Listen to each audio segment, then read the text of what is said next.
ମାନେ ସାଧାରଣ ଲୋକ ହିଁ ବୁଝିପାରିବେ ଗୋଟେ ସାଧାରଣ ଲୋକର କ'ଣ କଷ୍ଟ କ'ଣ ଦୁଃଖ କ'ଣ ଦାରିଦ୍ର୍ୟ ସେ ହିଁ ବୁଝିପାରିବେ।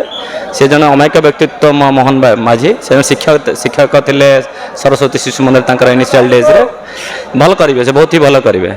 ନିର୍ବିବାଦେୟ ସେ ଜଣେ ବ୍ୟକ୍ତିତ୍ୱ, କାହା ସାଙ୍ଗେ ତାଙ୍କର ଡିସ୍ପ୍ୟୁଟ୍ ନାହିଁ, ଯାହା ମୁଁ ଅଳ୍ପ ବହୁତ ଜାଣିଛି ତାଙ୍କ ବିଷୟରେ। ଅସ୍ମିତା ପାଇଁ ଯେଉଁ ପ୍ରଧାନମନ୍ତ୍ରୀ ଡାକରା ଦେଇଥିଲେ ଆଜି ପ୍ରମାଣ କରିଦେଲେ ଯେ ମୁଖ୍ୟମନ୍ତ୍ରୀ ଭାବେ ଶପଥ ଏବଂ ଉପମୁଖ୍ୟମନ୍ତ୍ରୀ 2 ଜଣ ଏବଂ ମନ୍ତ୍ରିମଣ୍ଡଳ, ଯାହାକି ଆଜି ପ୍ରମାଣ ହୋଇଗଲା। ପ୍ରଧାନମନ୍ତ୍ରୀ ନିଜେ ଉପସ୍ଥିତ ରହିବା ସହିତ ରାଷ୍ଟ୍ରୀୟ ଅଧ୍ୟକ୍ଷ ଏବଂ କେନ୍ଦ୍ର ମନ୍ତ୍ରିମଣ୍ଡଳ ପ୍ରଭାବଶାଳୀ ମନ୍ତ୍ରୀମାନେ ଏଠି ଉପସ୍ଥିତ ଥିଲେ।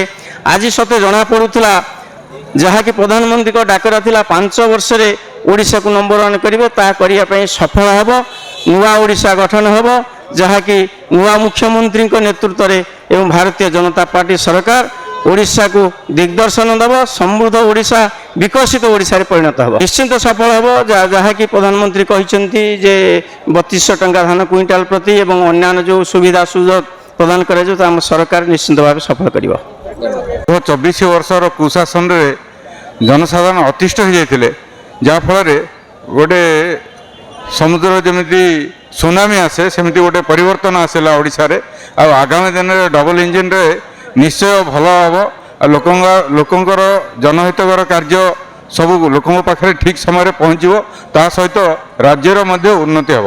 लास्ट मोमेंट रे मोदी जी जो आदिवासी कार्ड खेलिले आज्ञा आपण का आदिवासी भाई मुख्यमंत्री हला ओडिसा रे आदिवासी माने को उन्नति चिंतन में आपण निश्चय निश्चय कहीं आदिवासी भाई माने निश्चय उन्नति हेबा कथा आ निश्चय हेबे।